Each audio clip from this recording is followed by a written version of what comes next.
What's going on? What's going on again? The performance paint tube, our new project, is a nice Corvette Z06.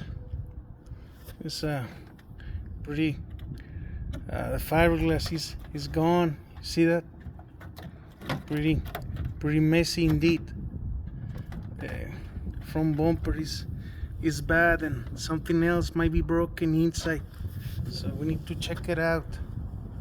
Even the gap from the light is pretty deep. It's a nice, good looking car, you know, a red torch Corvette. Pretty nice car indeed.